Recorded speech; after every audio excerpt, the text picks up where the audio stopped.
What's up guys, David here and welcome to the Fit Pro Daily. This week we're going to take things away from the gym and the studio and we're going to look at different ways to generate leads for different parts of your fitness business. And today we're going to look at online. We're going to invite Allan Miles on to share his experience and his knowledge on growing a fitness business online, and in particular doing it without having to run Facebook ads. So in this episode, he's going to show us how to take an online fitness business to £1 million in 1 year without using ads. So it's probably going to be one of those, a lot of you are going to be thinking, nah, it's not possible. But let's join in, let's have a look and let's see if what Allan says can work, and let's give it a go ourselves and really reap the rewards.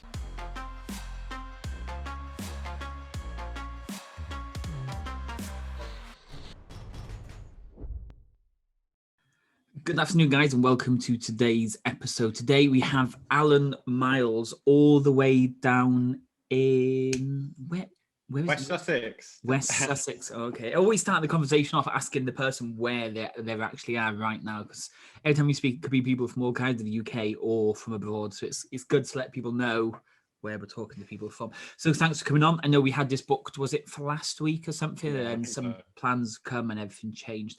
So we're doing it this week now. But the question I start off every single episode is, how did you get started in the fitness industry? Yeah, so I basically went through my own weight loss transformation would have been about 12 years ago now. And at the time I worked in the recruitment industry, and it was something that fitness was always, I lost about 100 pounds in weight. So what's it, like 8 or 9 stone? And it ended up playing a really important role to me. And I'd always wanted to make a transition into fitness, but from my perspective, I couldn't swap what I did to become a PT. So it wasn't until I would say 2018, 2019 that I really discovered it was actually online high ticket coaching.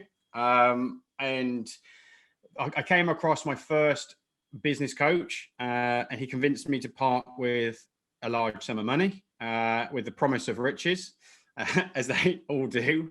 And I think from that perspective, it was a whirlwind journey, but we grew very quickly. So I really came into the fitness industry from the perspective of, it was a passion of something I'd always wanted to do, but I'd got to a place with my own recruitment company that I needed more time in my life. I've got 5 young kids and I was literally just working flat out. So the promise of high ticket fitness for me was that golden egg. It was that freedom from a time perspective, whilst still being able to deliver a good quality of living financially. And from that point forward, I've never really looked back, in all honesty. So you already had a business prior to becoming a fitness professional? Yeah, so I had a recruitment business. It was a 7-figure business, so we did about 1.2 million a year, which in recruitment terms, in all honesty, it was a fairly small recruitment business. But it was an industry I'd worked in for a long time, and we got to a point. It was a partnership that I had with some other people, and I just got to a place where I was like, you know what, I'm done. I need more time in my life. But yeah, we built a good business. Like 1.2 million a year is a good business. We had a nice life from it. So I was certainly very grateful for that side of it. But growing up, I grew up without my dad. He passed away at a very young age. So being a father to me was a really, really critical part of life. And for me, I didn't want to miss out on it. You know, when you sometimes feel like you can see your whole life passing you by in front of your eyes. So I wanted to take some action to really change it. So I actually sold my half of the business and moved into online high ticket. Got a lot of raised eyebrows from all of my peers in recruitment. They were like, "You're going to do what?" And there was that look of, "I'm sure he'll be back." But yeah, here we are, and we've grown from strength to strength. So for somebody who is running they're in the job currently, or like they've got their own business, so that's outside of the fitness industry, how did you know when the right time was to go from job A to becoming a fitness professional full time? Yeah, I think that's a good question. For me, I set myself a time frame. And I think this time frame will vary from person to person, depending on what they're doing, what experience they've got, what their capacity is for work. And for me, I set myself a 3-month window that I had to see if this could work or not. And I wanted it to be a case that I wanted to be able to directly replace my income. And I wanted to create a buffer for between 3 to 6 months so that if I made the jump, I wouldn't immediately be in a place where I was hand to mouth, desperate for sales, because the moment you need anything, it's the moment, like, psychologically, everything just goes out the window. It goes from being fun to being a completely different beast. So I gave myself 3 months, and it was hard. Like, and I really do sympathize with anyone who is in that process. I try to straddle both sides of the fence.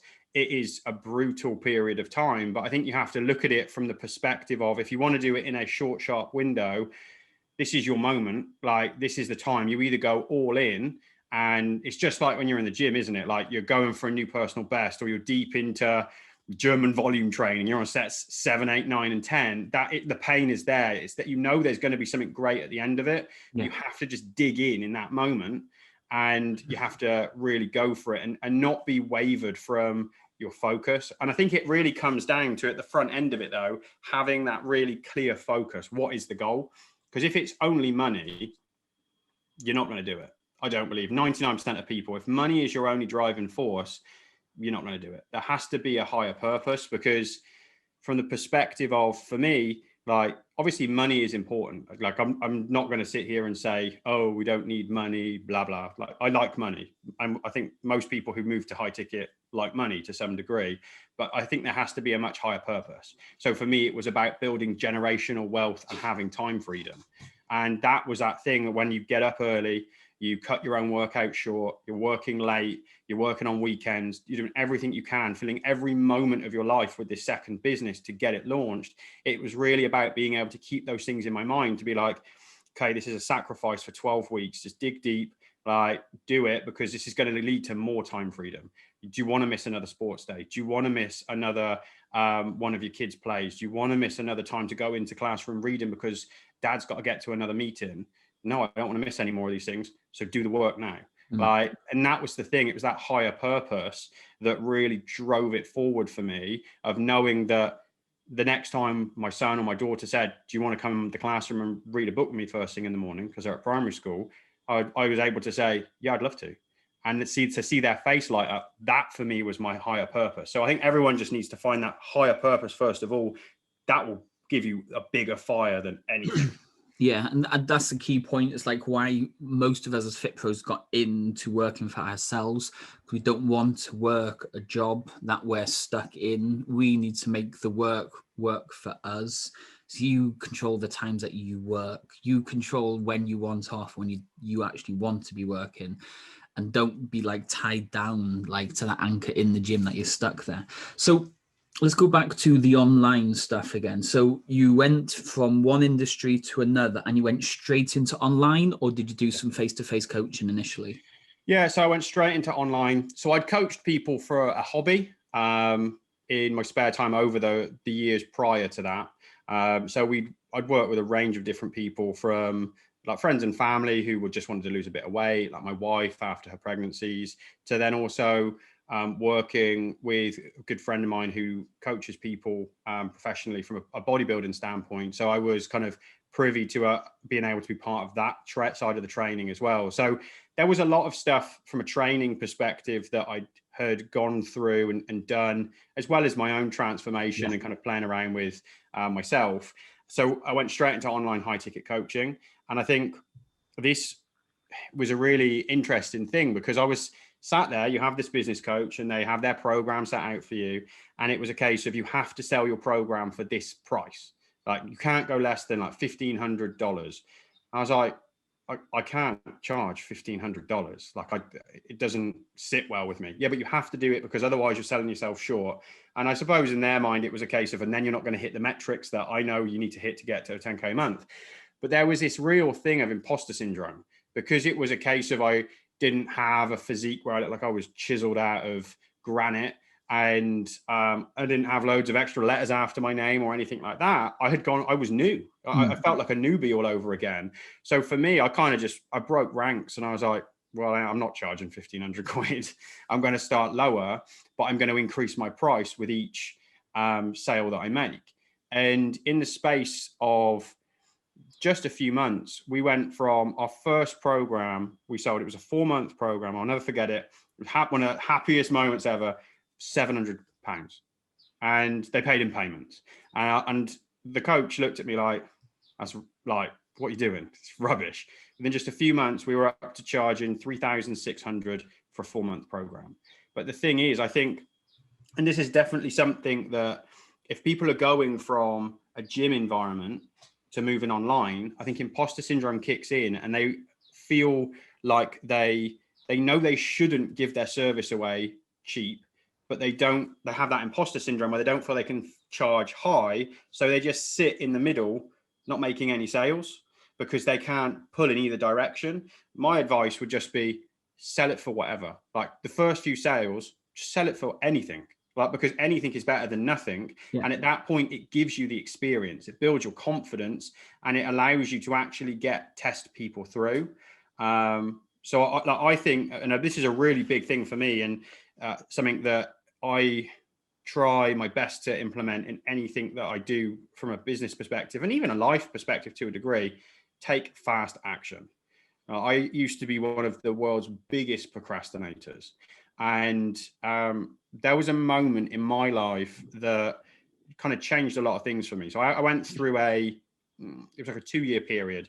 My mum became unwell and unfortunately passed away. So that was obviously a bad moment because I'd grown up with just my mum. And my brother then became my rock. We'd had a kind of a distant relationship, but he became really my rock. And like a big brother does, you look up to them. And he dropped down dead, just like that, bang. The next year, just dead. And this guy was like a hero. He seemed like he was Mr. Cool, Mr. Confident.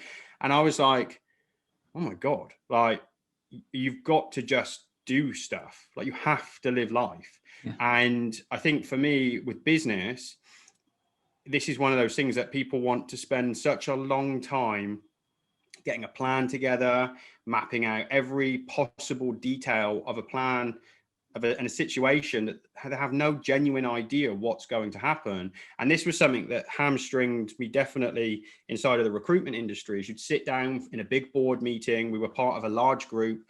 So it was a group that did like 120 million a year. And they would sit down for these really elaborate board meetings where we'd all have to come up with hypothetical plans for the next 12 months. And you'd be like, by month 2, this plan could be completely irrelevant. Like COVID could happen. And then what's everyone going to do? So it's that thing of, if you have an idea, yes, you need to flesh it out to a degree, but you just need to take really fast action and move forward with the idea, because that feedback from the market will allow you to make faster adjustments than anything else. And I think whenever I've had an idea, whether it's been a good idea or a bad idea, if I have any kind of conviction behind it, I just go with it. Like, launch it, try it. What's the worst that's going to happen? Everyone's going to say no. Best case, it kicks off. And for most situations, it will be somewhere in the middle. And it's about really, I think that's the one thing that I think I see so much in this industry, because there's so many people who have fantastic skill sets who could create so much change, but they are paralyzed. Like, it's paralysis by analysis. And they sit there trying to work out the perfect approach, the perfect moment to do something. There isn't. You just have to do it.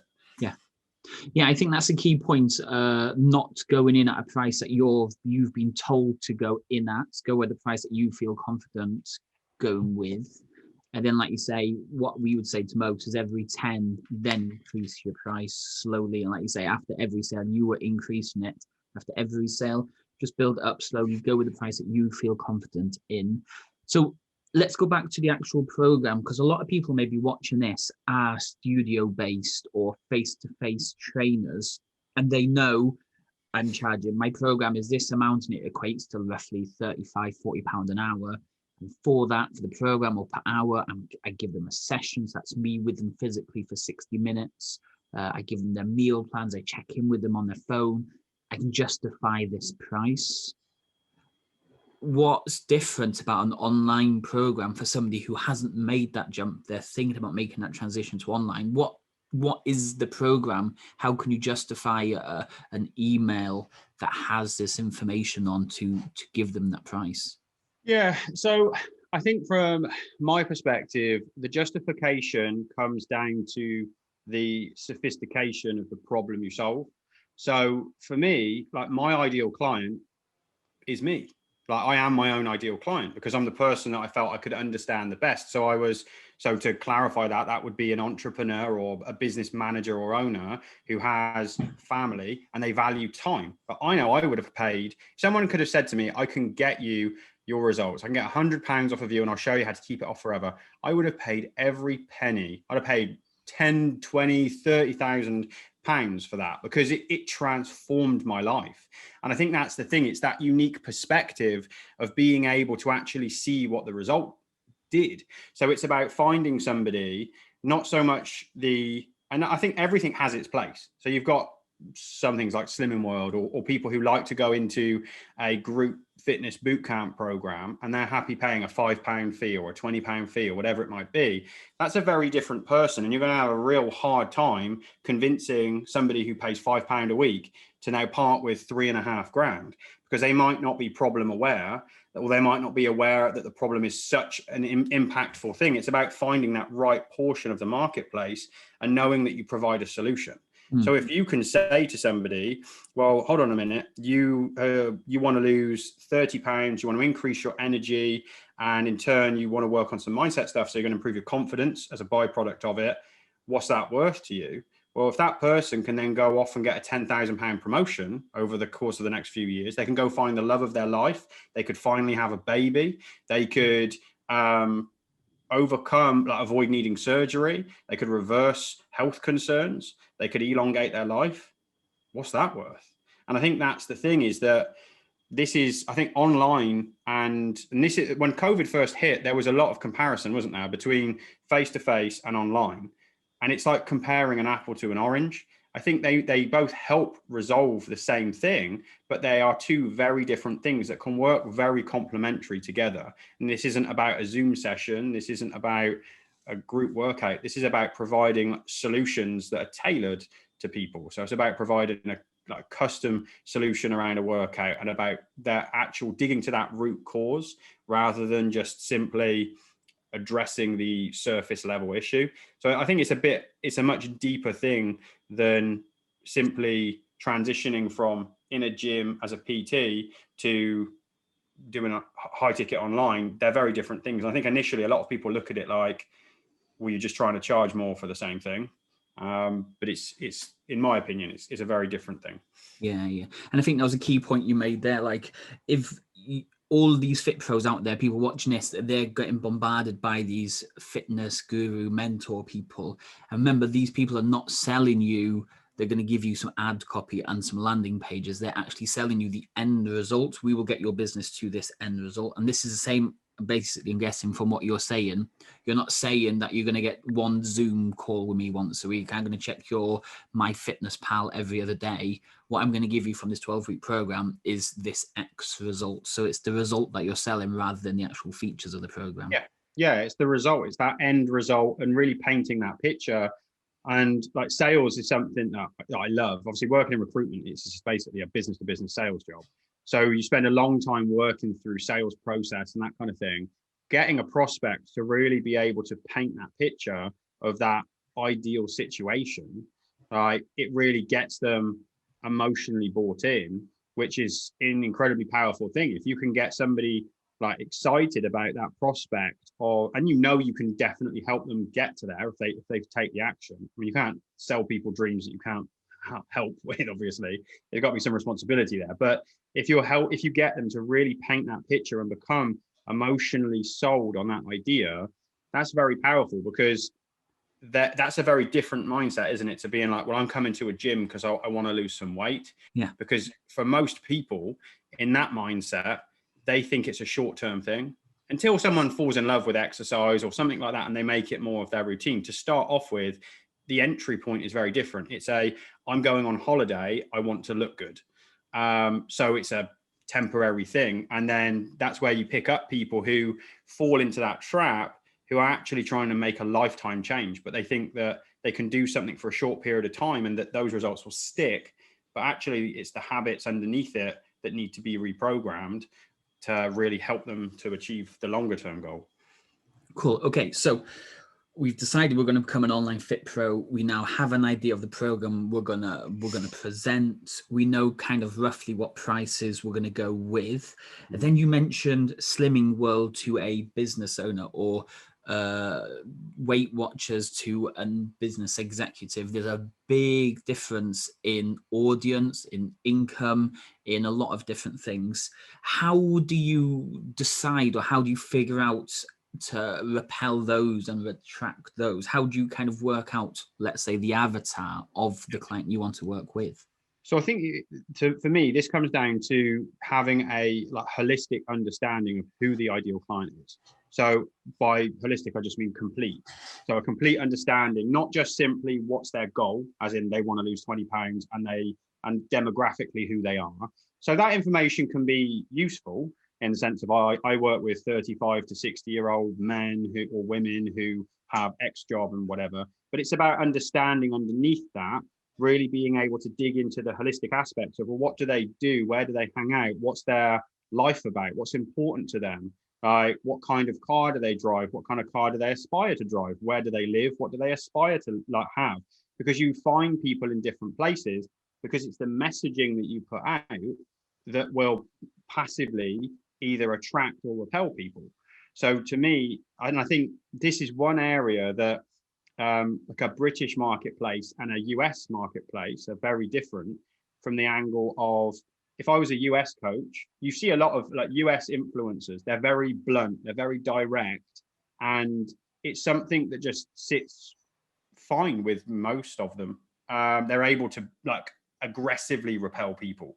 Whereas although there are some exceptions to this rule, for the most part, most people that I speak to anyway, especially who are British, they don't feel comfortable with being that blunt or that direct. So to passively polarize somebody, so start creating content and putting content out there that speaks only to your ideal client. People naturally will either self-select or they'll block it out. So if you start talking about the struggles of being a dad with 3 kids, well, if you're not a parent and you don't have young kids, if you're talking about young kids, well, you're immediately just going to start tuning out, unless you sit in one of those gray areas. So if I put a piece of content out about being 36 years old, having 3 kids, and the struggles of kids under 10 years old whilst trying to work out and eat, and I put some content together, if I was a 25-year-old guy, had no interest in settling down, didn't have a partner, didn't have kids, I wouldn't even pay attention to it.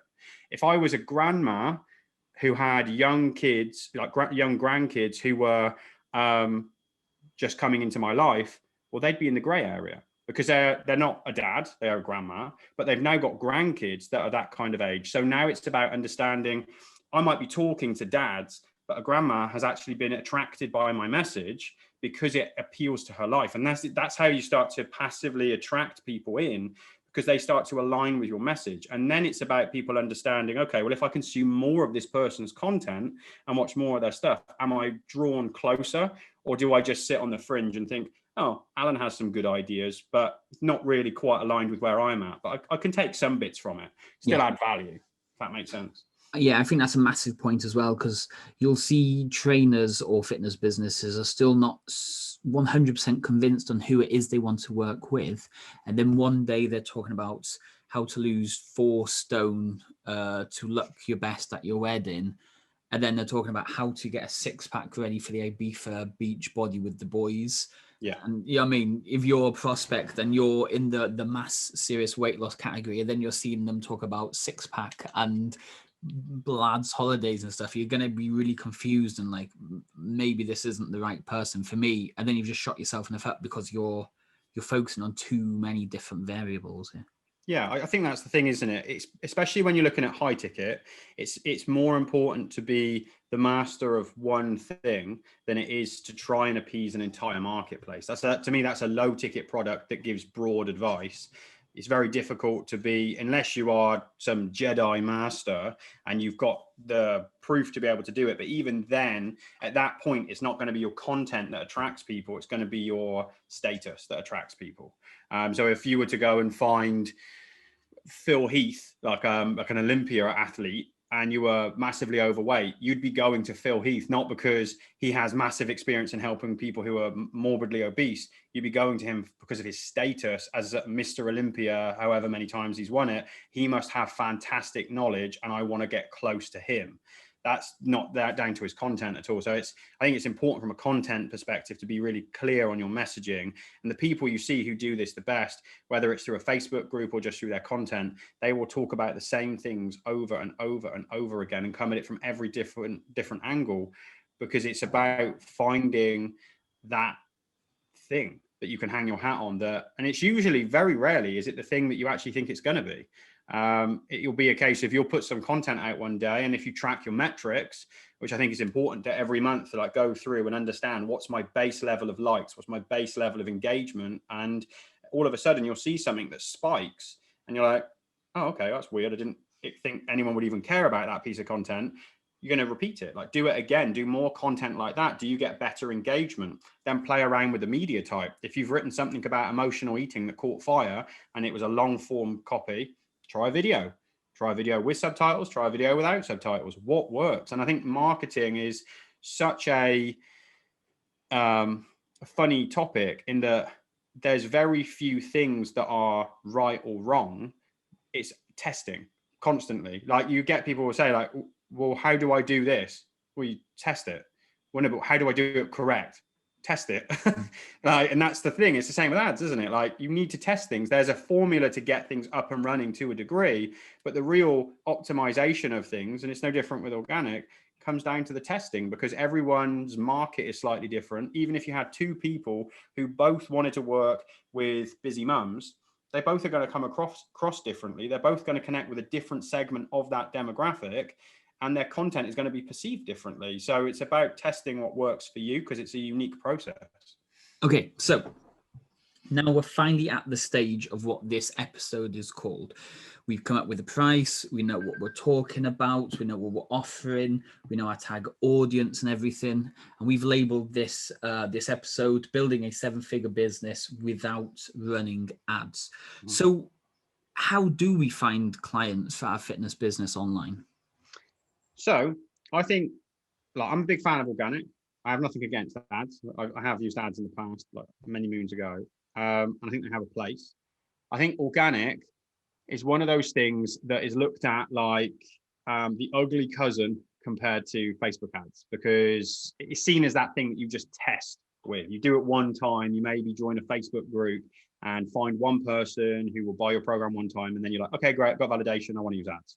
If you use organic properly, it becomes something that is just as predictable as ad revenue. And it's really about creating a process that is scalable. That's the key thing. So the first part to me is finding which platform do you like the most, because some people like Instagram, some people like Facebook, some people like LinkedIn. Your ideal client, it doesn't even matter who your ideal client is, your ideal client, unless there's a very, very specific thing, they're on all of these platforms. They're everywhere. And you can build a seven-figure business with just one platform if you want. So it's then really about which platform do you feel most confident on.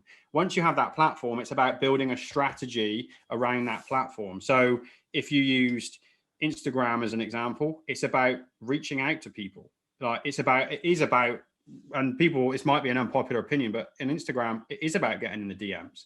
Because if you don't have a following, you've got to find people from somewhere. You can have the best idea in the world, but if you go stand in a cupboard and shout about it, no one's going to hear. This doesn't mean you pitch people. And I think this is the biggest problem that you see with people, is that they miss out too many of the steps. They try and condense everything down in the sense of everyone wants to go from idea to sale like that really quickly, but we need a connection. Like we need to, the prospects are inundated. I think Fit Pros probably must understand this just as much as their prospects understand it, because they're being hit up by business coaches every 5 seconds in the DMs. But it's about understanding, how do you like to communicate? Because that's the thing, isn't it? Like I communicate differently and have a conversation differently to somebody else.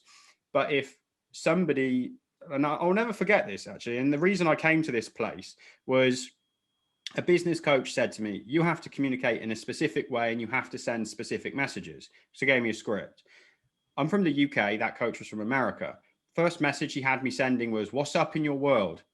I don't even know what that means. And somebody said to me, they replied to a DM, they were like, what do you mean? And it, for me, like, it was that moment where I looked at the message and I was like, I don't know what to say. I was like, I don't know what I mean. And from that point forward, I was like, okay, this has to be authentic to me. If I bumped into somebody on the street, what would I say? Well, personally, I'd say hello. Like, so I start off by just trying to get a conversation started. And I think that's the important part of it.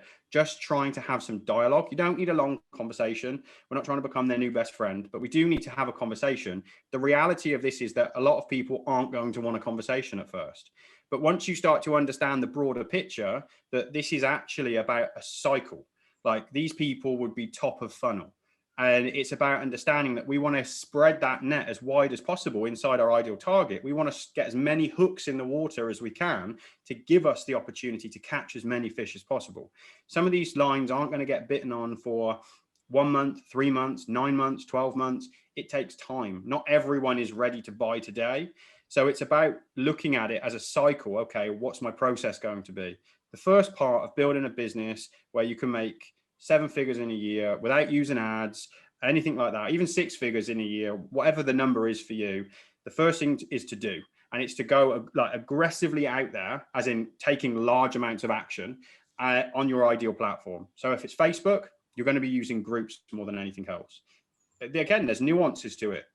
If you go to weight loss for men as a group, you're not going to get any sales because it's the wrong type of group. It's problem aware as a group, but it's so filled with people, you're going to be pitching to other personal trainers because they've taken an idea from some free content they saw somewhere and they've not executed properly. Just like the prospect, who's the weight loss client, has the understanding that I need to create a caloric deficit to lose weight, but they're not actioning it properly. It's about getting to those niches and those sub niches. And that's where understanding your avatar to a deeper level is so important, because if you can understand those nuances of who they are as a person, where are they on Facebook?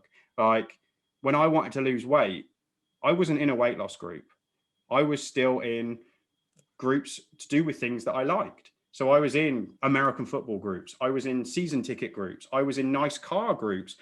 I wasn't in a Ferrari owner group because I don't own a Ferrari, but I was in the kind of places where I can admire things, and because it's aspirational.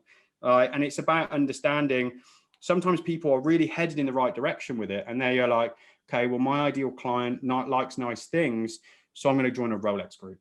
And you're like, you were really close, but you've almost gone too far now, because it's hard to start a conversation in that place with somebody. You've got the right idea. You have an understanding of what they're looking for, but now you've snookered yourself. Like it's checkmate, because they're going to say, show me a picture of your Rolex. And you're going to go, I don't have a Rolex. And they're going to say, get out of my group. And there's no natural conversation and flow there, because you're showing up looking for the sale. If we just show up looking to have a conversation, and then we start to drive it forward, and then these actions, they start to compound. Because once we understand, okay, I need to talk to somebody, the process is simple, isn't it? Talk to somebody, get them on a call, have a sales call, ideal situation, sell them. If not, we create a follow-up process. We need to know our metrics. So what's my goal financially? Reverse engineer it first of all. That's going to give you some baseline understanding of, okay, what do I need to do as a minimum? Add 10% to it to give you a safety net. And then at that point, you want to review those metrics on a weekly basis to understand, are they still accurate? Am I outperforming those metrics? Am I underperforming those metrics? And if I'm underperforming them, why am I underperforming them? What do I need to work on? And it's hard. Like, it's hard work. If you've never worked in sales, there's a lot of rejection. And I think when you look at the energy, type of energy, like PTs and a lot of fit pros have really clean energy. Like we do it for a reason, because we care about helping people. That's a very clean energy, isn't it? And if you look at the scale, you've got Mother Teresa at the top, super clean energy, does everything selflessly, only wants to heal the world. And then you've got the other end of it, like the Wolf of Wall Street, the bottom end of it, or Conor McGregor, that type of person, very selfish, focuses only on themselves. That's sales to its deepest level, isn't it? And it's about finding that balance. If you've not been exposed to high levels of rejection, it hurts. Like, we used to burn through trainees in our recruitment business. I remember somebody left at lunch one time just because they had the phone hung up on them so many times by people. Like, people are brutal, especially when they're not in front of you and it's behind a keyboard or on a phone. And it's really about being able to understand and build your own processes to be able to manage it. So a great coach said to me once about, before a sales call, as an example, showing up to that call like a doctor. So I want to build some rapport with them, but actually, before I even get on that call, get yourself in the right place. Why are you getting on this call? It's not for a sale. If you're getting on the phone on the sales call for a sale, you're not making the sale, in my opinion. You need to show up to do the right thing, which is to add value. So if you show up to the phone call knowing that actually my first priority is doing the right thing for this person, well, at that point, the call is now different. We're not trying to force feed them our program. We're now trying to help them the best way we can. And through the process of the call, we need to identify, will our program genuinely get them to where they want to get to? If it does, well, then we're using our clean energy actually now to help somebody. We don't need the dark energy now so much, because now we're coming from a place of purpose and a place of value, and it aligns with us. It feels natural. We don't need a sales script, because we can just talk from the heart about why our program is right for them, why we put our program together, and how we're going to help them achieve it. That is more powerful than any sales script, any sales pro could ever put together, because it's legitimate. And I think that's the part of it. And I break it down into like three main areas. When you're first starting out, to get your business up and running, you just need to take massive action. You need to pre-sell your program. You need to get clear on your idea. You need to have a rough idea of your offer, and you need to go pre-sell it. Don't spend any time building the program until you have sold it. And you need to make sure the people coming into the program know that they're pre-sales, so that it comes from a place of honesty and transparency, and you're going to build the program around them so you can make adjustments as you go. Well, now you're being paid to build your program. There's no financial outlay. So I love PT distinction. From my perspective, well, the program's covered. The cost of setting everything up is covered by those first pre-sales. And no matter what you charge them, as long as you charge them something. And then at that point, well, now we've got traction quickly. We've got paying clients fairly quickly if we've taken consistent action. And now we're already cash positive as a business. Now it's about repeating that process until we get to like a first marker, like that place where we start to feel a bit of strain and a bit of stress. Like, I'm struggling to take any more people on. That's that first break point. And to me, at that point, that's when you exit the launch process, like a rocket taking off it or coming back into the atmosphere. It goes through massive stress. Well, once you breach that, now you go into a stabilization period. So it's about taking a deep breath. It's about understanding, okay, what's the landscape now? What's working? What isn't working? And this is where you create your systemizations. You create your operating procedures based on the things that are working, not on the things that sound good or that some billionaire told you was a great idea. Things that actually are working in your business. You create your processes, you create your metrics, like you really create your Bible of how to run your business, and you do it in a detailed way so that you could give it to a stranger and they could complete the process. So like, my wife is my guinea pig. Any process I ever create in my business, I give it to her. Go do it. Like, see if you can do it. And if she can't do it, you take it back to the drawing board, you correct it until it works. Because at this point, now you can scale organically, because you can build a team. Like, I use appointment setters, VAs. They're incredible people. And obviously we have sales closers as well. Like, VAs, if you get a good VA and you don't try and be cheap, because you can get them very cheap, because they obviously generally live places like the Philippines, things like that. If you pay a good wage and you really try and get the very best you can, so focus on paying a little bit more rather than just saving a couple of dollars, you will get somebody who not only has fantastic experience in what they do, but you're also going to get somebody who's bought into the success of your business. And you can then start to scale these processes exponentially. I mean, obviously you get a cap with how much cold outreach you do, but if you spend time having a structure in place so that drips in constantly, the cold, and you work on working your actual audience consistently, there is very limited caps on those things, unless you're doing very scripted actions and you're doing them very quickly. It's about being able to connect with more and more people inside of your audience and have those conversations. And if you've created your processes properly and replicated what it is that you want to do, then your team can emulate that for you, whether they're acting as you or they're acting as themselves inside of your community. And at that point, you then can really focus on growing in a more time leveraged way. So you mentioned audience. Are you talking about if Instagram was your thing, hashtags, stories, reach outs, and build your followers up, and that will be your audience? Or you say we need to take them from Instagram and put them in a new email newsletter and be emailing daily, and that's where our main audience is based? Or do you have a few different audience locations? Yeah, so you'd have a few different audience locations. I think, first of all, the easiest audience to build is on social media. So through your own personal profiles. So taking people from hashtags, if it's on Instagram, bringing them to making them a follower, going through normal processes to help add to your followers. So like commenting on other people's posts, like friending and then unfriending them once they've become your friend. If you're on Facebook, reaching out to people in communities, adding, and that obviously updates then your suggested friends list, adding people consistently. And those are trickle feeds that come in, but they compound. It's like interest, isn't it? Like it compounds over time. If you're consistent with the action, before you know it, you will find something that will really catch fire. If your content is consistent, if you're consistent with all the other actions, sooner or later, it's not like you've got one swing of the bat and you've got to hit a home run. It's like, well, you're just going to keep swinging, and eventually you're going to hit the ball. Like the best Major League Baseball players in the world, I think they hit the ball a third of the time and they get paid millions of dollars to do it. So if you can only hit a third of the time, well, you're going to be in pretty good company. So it's just about that consistent action. And then all of a sudden you'll see certain things that spike your audience. But then over time, you build your email list. To me, that forms part of the stabilization process. Once we've got that initial launch underway, we'll have collected emails naturally as we go anyway from sales. But now it's about systemizing it. Okay, well, I've got these emails. What am I doing with them? Probably nothing. Okay, let's put them into a system, ActiveCampaign, Aweber, wherever, somewhere. Let's do something with them. Let's put them through a sequence. Let's add things to them. Let's just add some value. And then they, again, forms part of your follow-up process. Cool. And then the final part of the whole thing then is the actual sale itself. How do we do this if we're an online business? Are we just sending them a Stripe or PayPal link? Do we get them to bank transfer? How do you take payments for an online fitness business? Yeah, so I use Stripe wherever I can, very occasionally PayPal.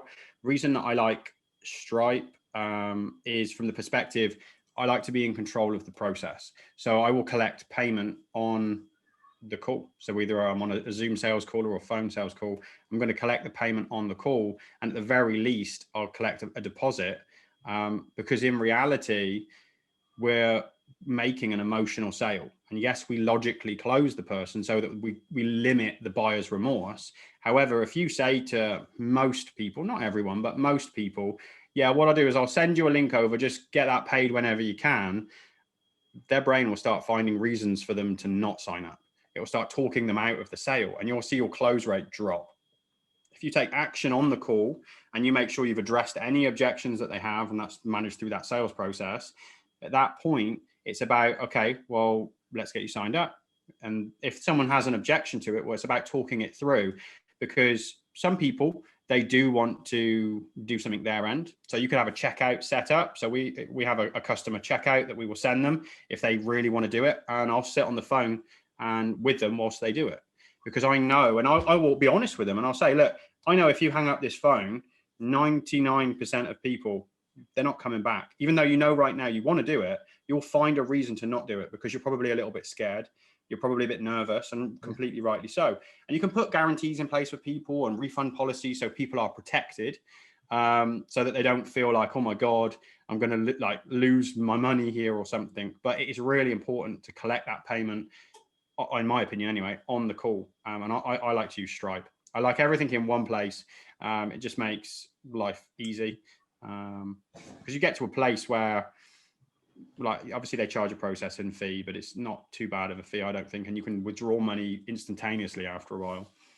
Yeah, that is definitely one of the big things. If you're letting somebody have the opportunity to pay after the call, the chances of them paying after the call are slim to zero. So get it on the phone. Okay, so let's go through any final organic lead generation tips that you may have to finish this episode off with. Yeah, so I would say the biggest thing to remember, keep it simple, definitely. Focus around a few main areas. So focus around your content, getting like passively polarizing content out there. And make sure you use that content to your advantage. If you create some long form copy or you create a video, break it into loads of different pieces of content. You can take one big bit of content, you can create multiple pieces from it just to save you time in the long run. You want to focus on your communities. So whether it's a case of you're on Facebook and you're going to look at Facebook groups, whether you're on Instagram and you're looking at hashtags or whatever it might be, or even if you're in your actual local community, like these principles hold sound here, make sure that you engage with the community. Like, don't try and sell a community, work with it, add value to the community, because if you can demonstrate that you're a leader in your space, if you can demonstrate that you care about helping people, people naturally gravitate to you, and that's where your content captures them. Speak to your contacts regularly. And this is one of the things, we focus so much on growing our following number, but we never speak to them. Like, ever. You've got like 4,000 people on your Facebook, or however many people, like 13,000 people on your Instagram. How often do you speak to them? Reach out to them in the DMs. Like on Facebook, they even make it easy for you. You just go to who's online right now, send them a message, say hello, because the first few times they might ignore you. They might be busy. They don't know who you are potentially if you've cold added them. By the time you get to the fourth, the fifth, the sixth time, they're going to have seen your name enough times that they're either going to say, can you stop messaging me? In which case they'll unfriend you. Well, it's great because that makes a bit more space for somebody who wants to be there. Alternatively, they're going to start a conversation with you and you're going to start to be able to add value. Over time, they're going to form part of a wider community, and that then leads to them consuming your content. And the final thing is, don't be afraid of cold outreach. Like, so often people are turned off by cold outreach because it's done wrong. Just like people are turned off by people with sleazy chat up lines. It doesn't mean that it's not okay to go up to somebody you find attractive and say, hey, how you doing? Could I buy you a drink? I'd love to have a conversation with you. It doesn't mean you have to be sleazy. You don't pitch in the DMs. Don't focus on the wrong thing. Focus on adding value. If you reach out to somebody in need and you can offer them help, sometimes people are just going to say no.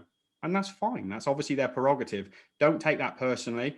Cold outreach is one of the fastest ways to grow a business. And if you were to look at any offline business or any big business, you look at their client acquisition models, they all involve cold outreach. You have an entire industry, when you look at the recruitment industry, that is built on cold outreach. It's a necessary evil. It's one of those things that forms part of a successful business. And if you do the things that other people don't want to do, you will grow faster than you could ever imagine. So yeah, those would probably be my final tips. No, they were good tips. I think, like you said, that's the fear of reaching out cold DM, and even if it's someone you became friends with years and years and years ago, but you've never actually spoken to them, is a little bit scary sometimes, knowing what to do, how to start that conversation, and like I say, not to sound sleazy. Okay, so for people who are quite interested now in launching an online business, or maybe they've already got an online business set up, but it's just not going in the right direction, how can they learn a little bit more about you or have a chat with you in some way? Yeah, so if you follow me on Facebook, just send me a friend request or drop me a message. Literally, facebook.com/Allan Miles, so ALLAN MILES, or you can go to my website, allanmiles.com. All nice and simple. Just to remember, Allan is spelled a bit different, so ALLAN, and you can drop a message in there, and it will be myself that comes back to you. If you message me on Instagram, it will be my team. If you message me on LinkedIn, it will be my team. Facebook is my one platform that I like to keep hold of myself. So if you do want to speak directly to me, just drop me a message on Facebook and I will always come back to you. And we can have a conversation. And if nothing else, give you some value to make sure that you can move forward. And that's really the thing, I think, from my perspective. It's really about helping people to move forward in the industry, because I know how much health and fitness transformed my life. So it's about taking the skill set that there's so many amazing people out there that just are stuck. And this is marketing 101, isn't it? Like, the best product doesn't win. It's the best known that wins. And you can see that in anything. Like Coca-Cola is a prime example. It's a substandard product. It's not a great product, but yeah, it's a market leader because of how they get their product everywhere. And it's about doing the same, but taking people who have genuine life-changing abilities and get them in front of the right people. And that's what we're here to do. Allan, appreciate your time today. Thanks for coming on. And I'm guessing we will get you back on at some point in the near future. Fantastic. Thanks, David. No worries. Thank you. Cheers, so that was Allan sharing his experience and his knowledge on how to grow a fitness business online to 7 figures without running Facebook ads. It is one of those things that you have to dedicate a lot of time to. The stuff you were saying about reaching out to prospects, feeling comfortable, starting conversations and building from there. But the more consistent you can stay, the more yeses you're going to get, the more sales you're going to make, and the more you're going to grow your fitness business. So I'm going to leave it there for today. Like I said, this week is all about finding different ways to generate revenue or different ways to grow your fitness business away from the gym or studio. So if you love what we've been talking about today, do subscribe, do comment below, let us know what you thought, and I'll speak to you all tomorrow. Cheers.